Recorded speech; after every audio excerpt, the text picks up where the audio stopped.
Hello everyone, this is Shane from Read the Wonder. Where am I looking? I think I'm looking right there. I'm still not sure how to really do these videos. So I've really been agonizing over what to do the next video on. I made one, maybe a little over a week ago as an about me video, and thought that would kind of loosen me up, make me feel more comfortable. And it did the opposite because I felt such a warm response from everybody, and it was overwhelming for me that since then I haven't wanted to do any videos because they weren't going to be as good as that one.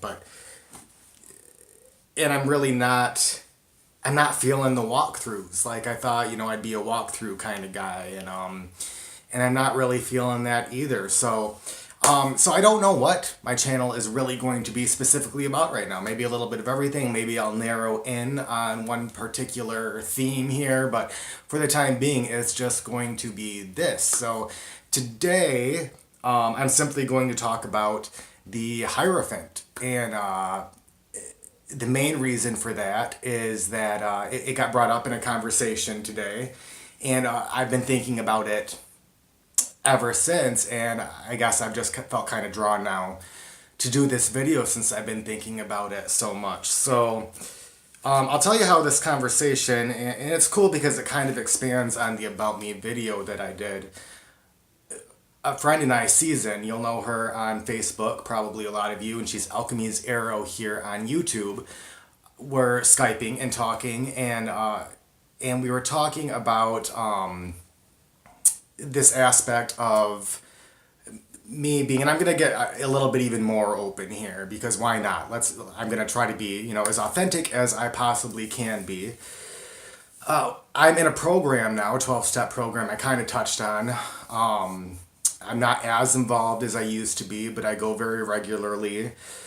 And there's this idea of powerlessness. Even if most of you have not, even if you haven't been in a program, you'll know that the 12 steps teach us to admit that we're powerless, and that we need to sacrifice that power to something else in order to remain sober, to remain clean, to whatever the program is about. So I was talking about that and how my experience has mostly been I can only, I get to a point when I've had too much of something, when I'm so caught up in something and I'm acting so compulsively that I've had enough, and it goes from pleasurable at first to unbearable because I can't stop myself from repeatedly doing whatever this thing is.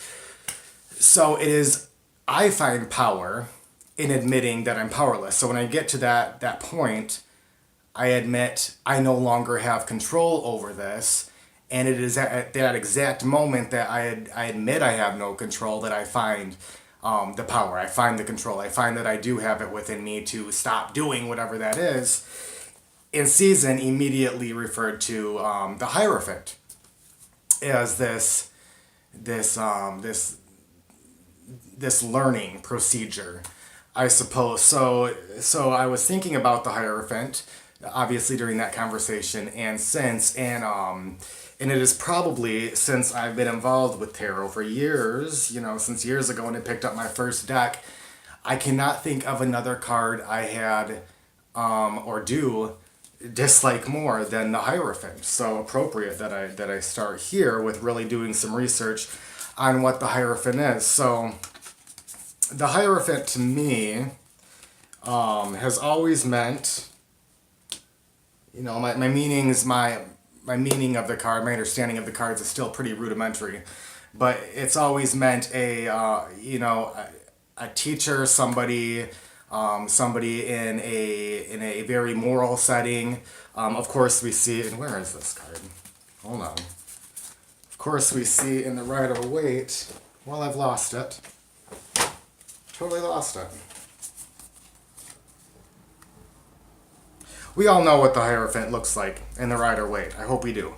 So in the Rider-Waite we have the Hierophant, and he's depicted, I guess in this little book we can see him really quick. He's on his throne.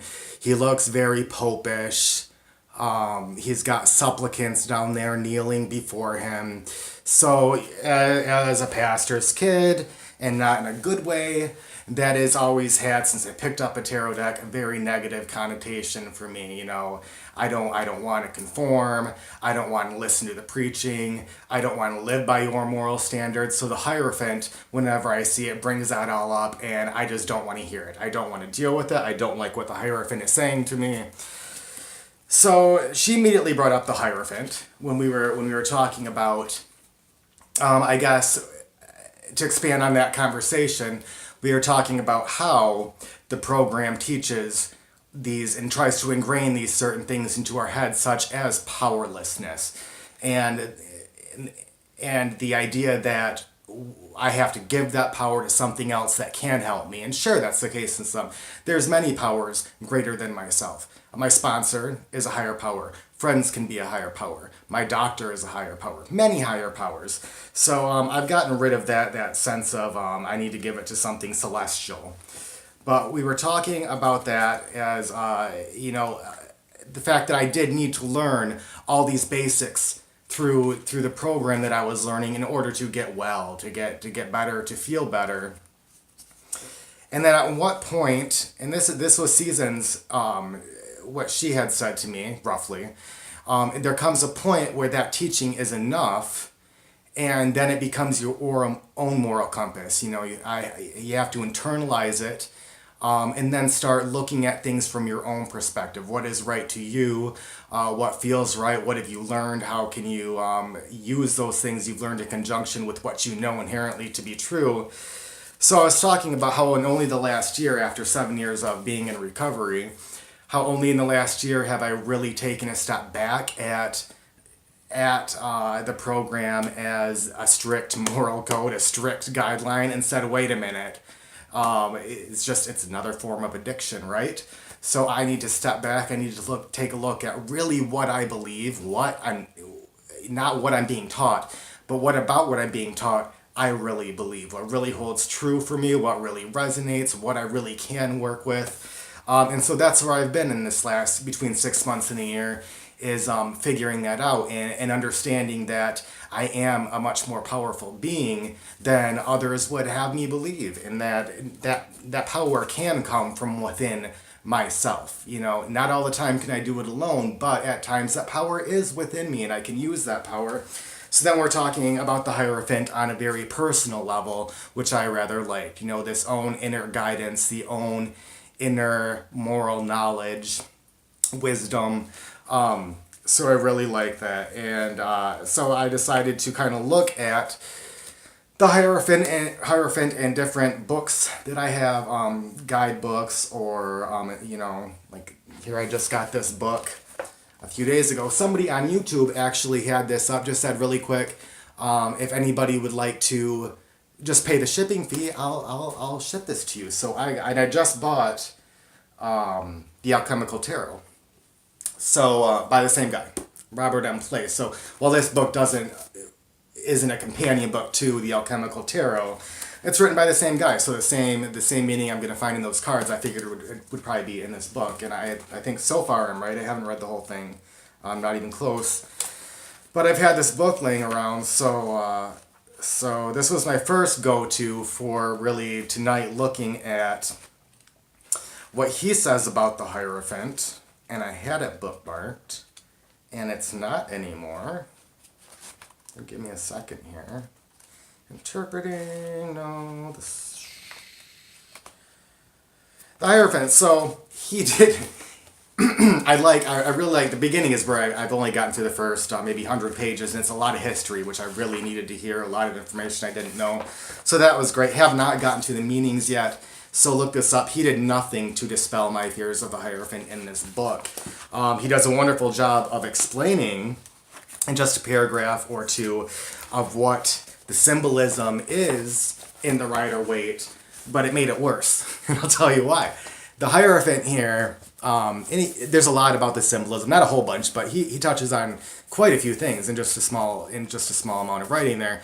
But you can see he has, and I've always known this, I had no idea what it really meant, but he has one hand up in blessing, And this is the three, I forget what he calls it. The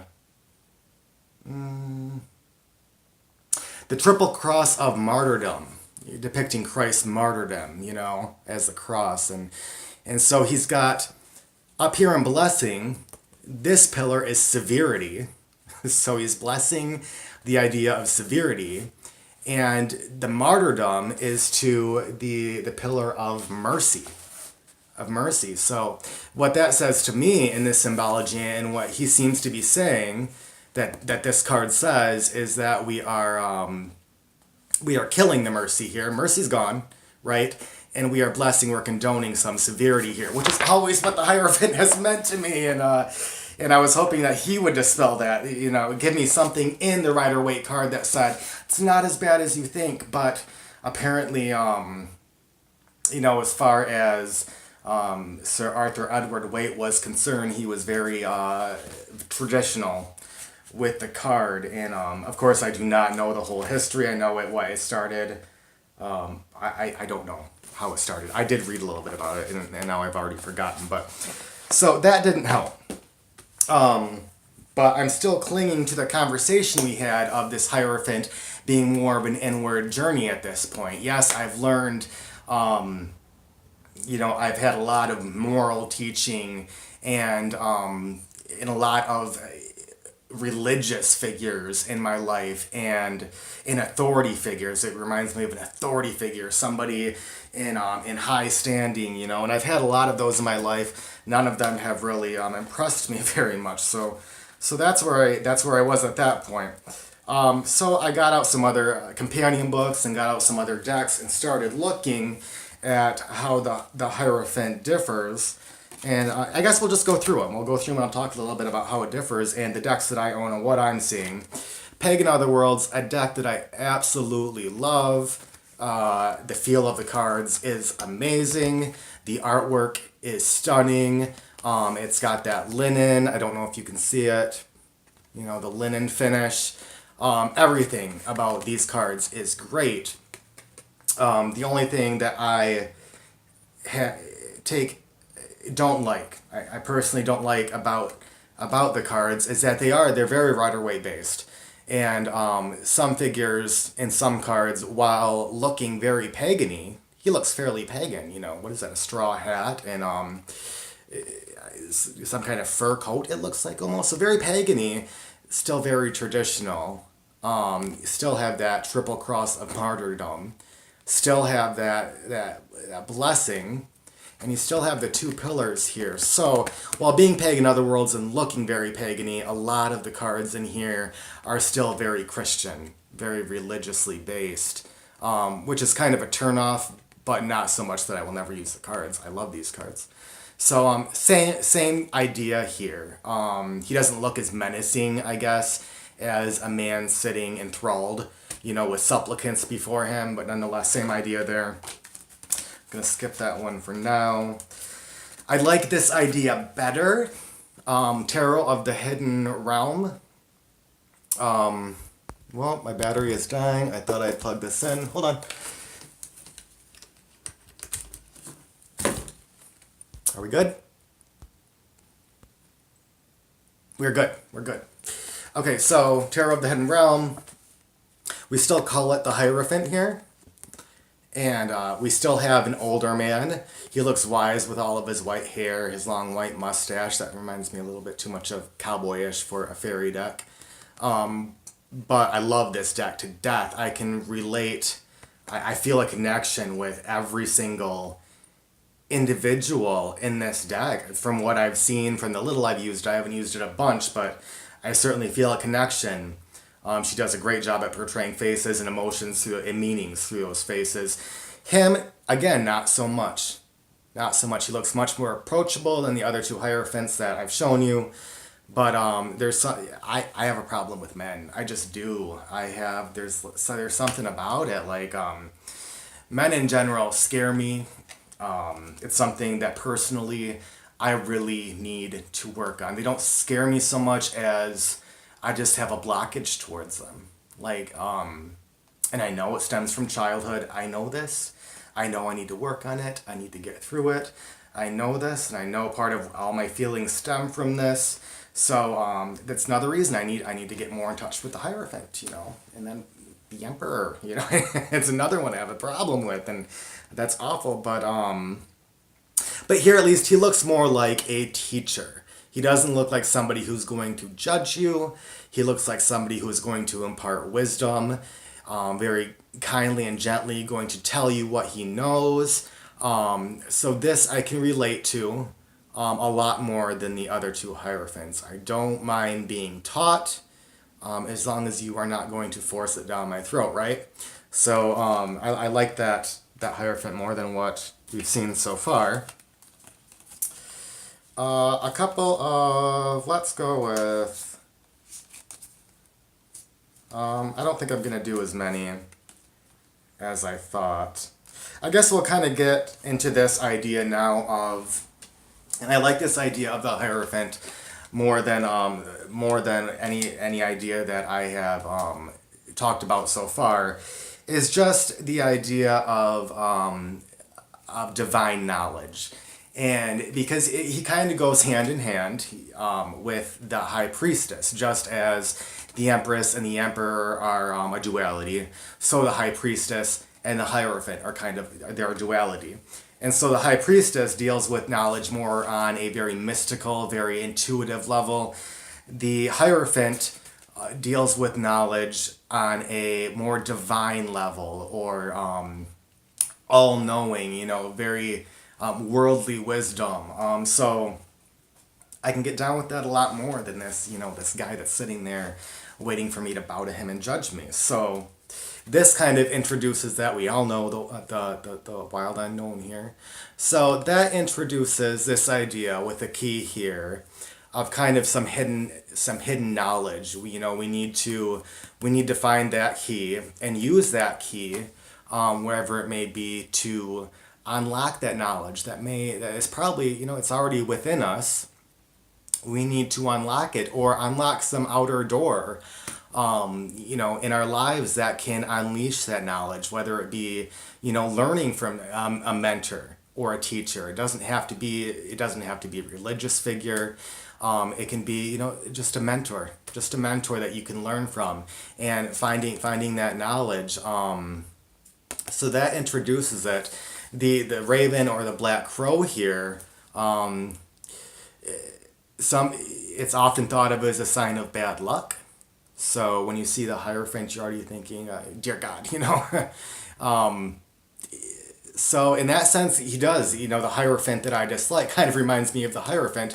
But I think the raven goes back further in ancient knowledge and symbolism to ideas of new paths, almost as a sign of luck rather than not, and opening new paths, new doorways, which is exactly what the Hierophant is turning out to represent to me, is this idea of opening a new door to new knowledge. So in that sense, and here he is holding the key to that door. So I can definitely get down with that card.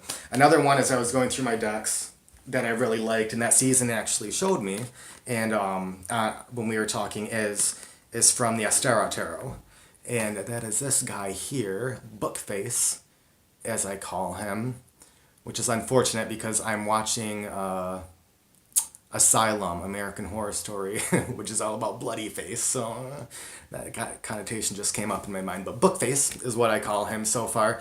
But really, really, really love this Hierophant. Still working on the Astera deck and whether I am really resonating with it or not. But this Hierophant, you've got this candle being lit to illuminate all this knowledge that we see floating around. And then we've got the doorway and the path into what I'm going to say is divine knowledge here. So this is all about just new ideas, new teachings, new ways to better yourself, new knowledge to better yourself. And he's holding the candle that's going to illuminate. So we've got to find that candle and illuminate that knowledge. So this card is everything that I want to believe about the Hierophant. I also just got the Llewellyn deck maybe a week ago. And I'm really in love with the imagery in this deck. It's very Rider-Waite based. Not so much in the major arcana, but the imagery reminds me of the Rider-Waite. And then in the minors, it's very Rider-Waite. So again, we do call it the Hierophant. I think so far there has not been a card that hasn't called it the Hierophant that I have shown you. So again, the Hierophant here, but I really, really like him. He does have a somewhat authoritative air. You know, he does look a little bit regal, a little bit higher than thou. But there's no demeaning aspect of it. I don't feel like he's looking down on me. I don't feel like he's judging me.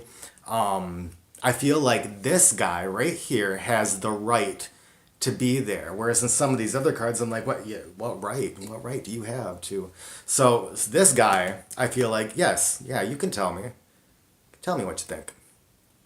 So I also like the feeling of movement in a lot of these cards. So if you can tell there, his hair is kind of being swept and across his face. So to me, that is just this breath of life's wisdom of the earth, just washing over you and imbuing you with the knowledge. He is at one. It's not bothering him. The wind is caressing him. I love it. This harp down here, I love the harp. It gives it a much softer tone. Maybe that's why he doesn't look so menacing, is because he's got a harp. A little harp right there. I don't know what that harp really represents in this card, or to me. It's something, I'll have to think about. I'll have to look into. But so I love this guy. I love the Llewellyn deck so far. I love it. And I think the last card I'm going to bring out, just because it's way different than all the rest, is the Wildwood. I think we all know the Wildwood too. In this one, I've trimmed it, but this is the Ancestor.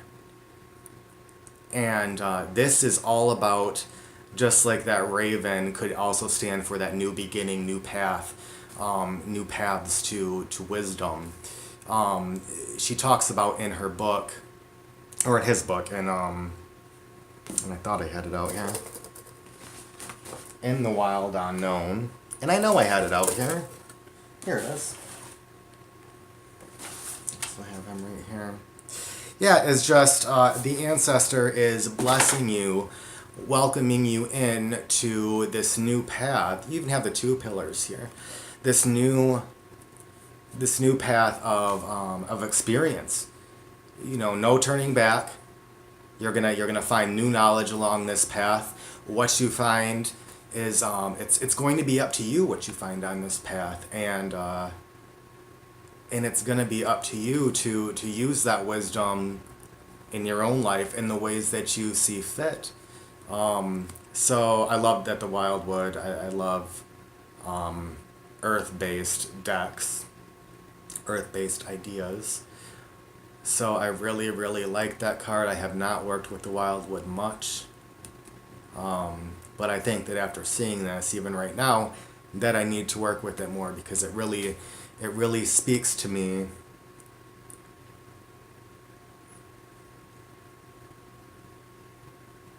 And I'll have to look at that card more, because it almost looks like she's got one hand raised in that blessing, and we don't see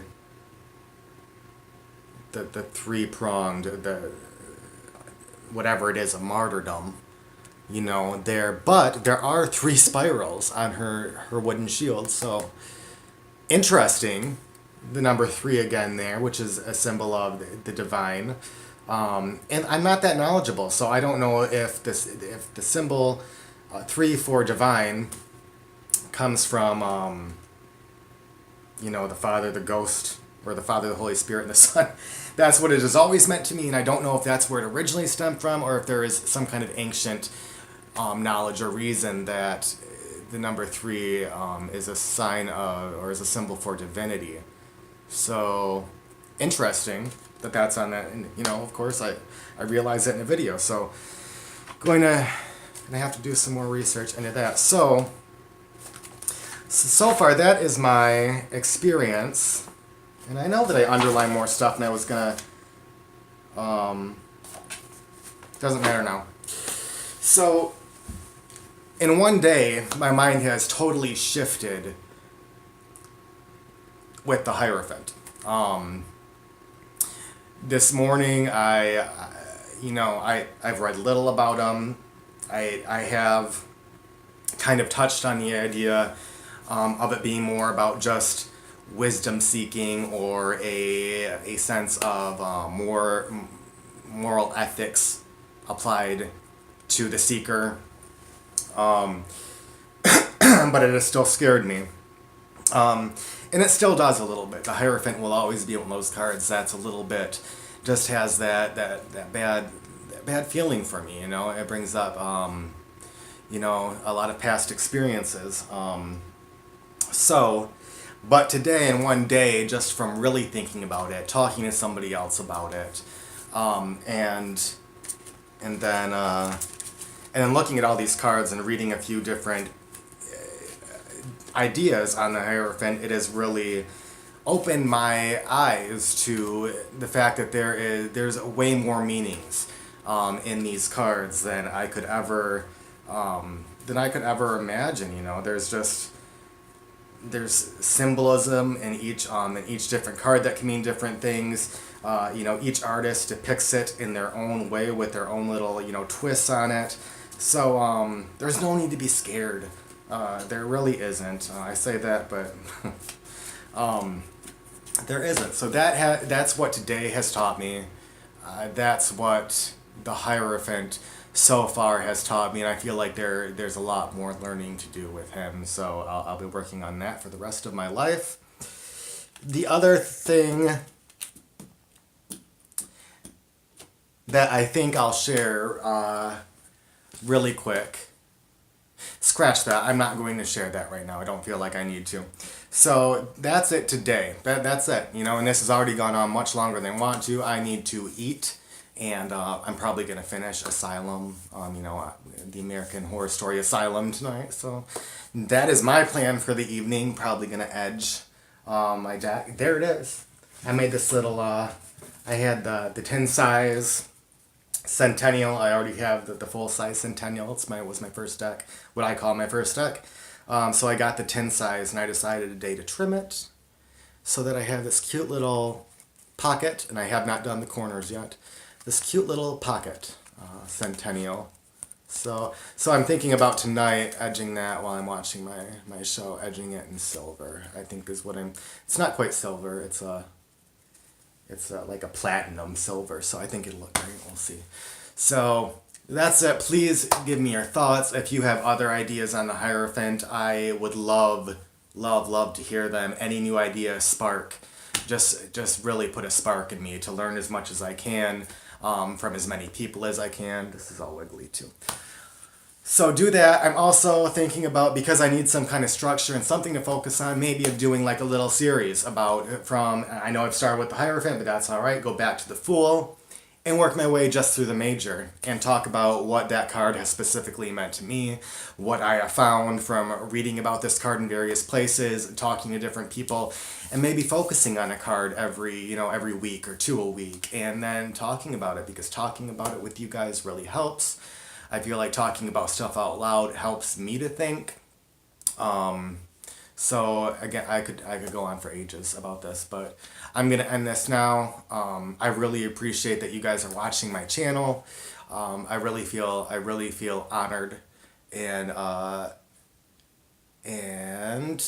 that's it, guys. That's it. So let me know what you think. Let me know if you'd like to see more videos on the Major Arcana interpreted or talked about in this manner. Negative criticism is great too. You won't offend me in any way, so great. So I hope you all are having a great day, no matter where you are at in that day. And blessings to you all, and that's all I've got.